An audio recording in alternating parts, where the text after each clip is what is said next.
I'm Bob Tyrrell, and you're watching Tattoo.com. Rock and roll. Hey everybody, it's Mischievous Mel live from Rockwell On Scene Music Magazine and Tattoo.com. And we are here at day 3 of MUSINK with a legend in the ink fences, the one and only Bob Tyrrell. Woo! What's happening? How you guys doing? We are fantastic. I gotta tell you, there's nothing about you that is not awesome. And I say that not just because I'm standing next to you, just following your work and knowing your work and what you do. And obviously anybody that's into tattoos knows who you are. But for those of you that don't know you, what kind of style are you as far as tattoo? Man, thanks for saying all that.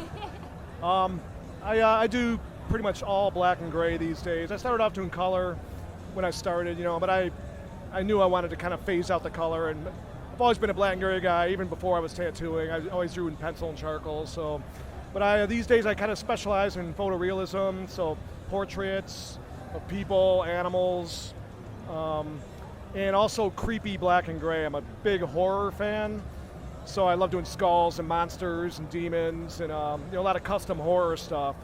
So it's kind of half custom horror, half portraits and realism. And now that's a really cool marriage of things, custom horror and realistic. So I could basically take Rockwell and turn them into any creature I want, and you could tat them on my body and make it look like an epic, like what's coming off the movie screen? Yeah, I've done a lot of that. I've taken somebody and turning them into a zombie, or a vampire, Zombie's the big one, Would you feel bad if I said, could you put his head on a unicorn? No, man.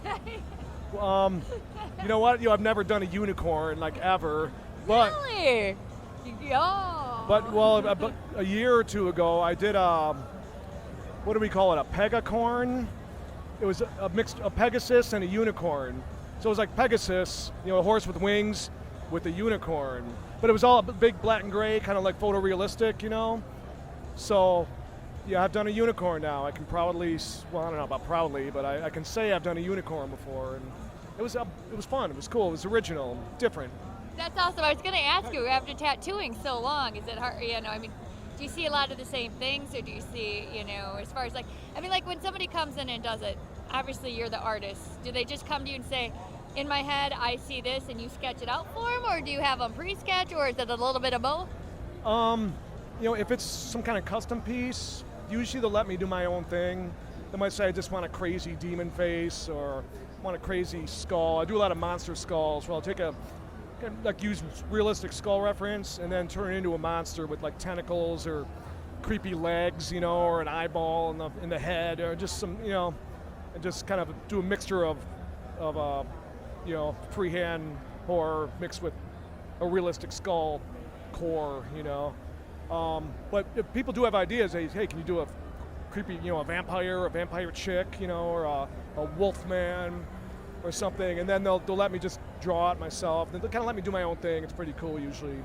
They usually don't have, they've seen enough of my work, and they kind of want me to do my own version of whatever they want, like a vampire or something, See, that right there says a lot. When somebody comes to you and says, I trust you so much, I want a unicorn, but you make it about Tyrrell unicorn. Yeah, it's pretty cool. That's got to be pretty surreal. Yeah, and it keeps it fun for me too, and and then they get something original as well, so it's fun for everybody, man. It works out well, and Well, that's it's great. Awesome. Now, I know you've been in the business for a while, and you are an epic artist, but who do you look up to as an artist? Paul Booth was my favorite tattoo artist before I started tattooing. He tattooed most of my upper body 4 years before I even started tattooing, He's still my absolute favorite tattoo artist in the world. Robert Hernandez is one of my favorites. Tom Renshaw, who's the guy who pretty much taught me how to tattoo. And in 1997, when I started, he was the best black and gray portrait tattooer in the world. And every tattooer would tell you that, and he's still one of the best, There's so many now. So it's those three guys, Jack Rudy, Brian Everett, the two of my black and gray heroes when I started and still are. But now there's so many. Big Gus sitting here. Tony Olivas was one of my heroes when I started, sitting right over here. Alan Padilla was here. Carlos Torres, his banner is right behind me. And I work in their shop sometimes. And this Corey Miller, I could name a million killer black and gray tattooers now. Well, you are among those. So, and Bob Tyrrell.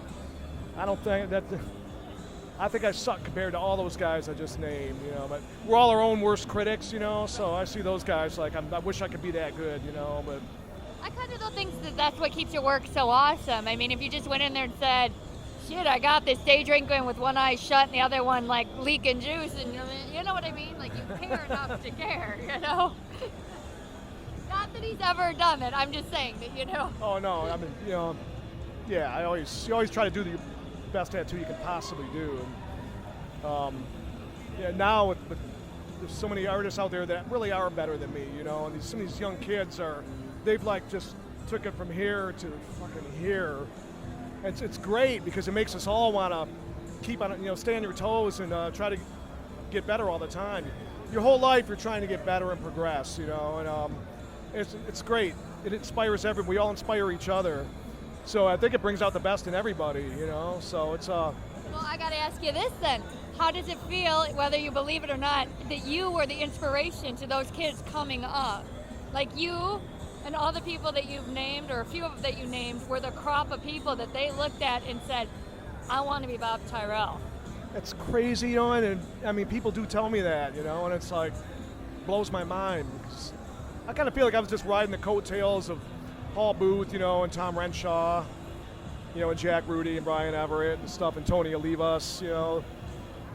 But I mean, everyone's got their own style, you know, so I feel like I just ripped all those guys off and put it all together. It became my style, you know. But everyone just, even if you're just doing a portrait from a photograph, your style comes through, and it just does. Everyone's a little different, so I'm glad people like my style, man. And I really appreciate it, and it's flattering as fuck, you know, and it trips me out, you know, because, you know, I was 33 years old making kitchen countertops, going, man, I can't stay here forever. What am I going to do with the rest of my life, you know? And that's when I was getting heavily tattooed, and I started drawing again too at that point. So, but tattooing changed my life, you know. It's the best thing I ever did in my life, and I mean, I never realized I'd be like traveling the entire world. I've been almost everywhere, you know, and made so many amazing friends everywhere in the world, and they're the best people I've ever met, you know. Tattooers, they're just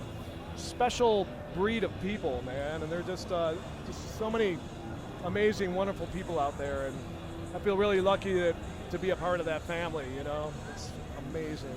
You can't even put it into words how amazing it is, you know.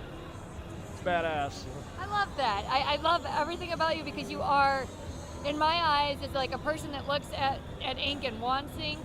You're at the top of the mountain among the people that you named. You're not like below them. You're not riding their coattails. You're not hanging on to the rope. You're in that class with them. You're all climbing together. And to hear you like so passionate and humble and thinking like, you know, I'll never get to that is amazing. I mean, your work, you can see the passion in your work. You do it for the love of it, not this is a paycheck, I'm just doing this shit, you know? For sure, yeah. I do it for free all the time if I couldn't make money doing it. Right. You know, fortunately, I can make a living doing it, so it's like doing something you love. Everyone says that, you know, it's like, if you doing something you love for a living, you never work a day in your life. It's so cliche, you know, but 100% true. So I feel super lucky and super fortunate, man. So. It is. Well, I got to tell you, it's been an honor to chat with you. We appreciate your time, and as always, you're a sweetheart. Thank you so much. And remember, check him out, Bob Tyrrell, and you can see this at Tattoo.com.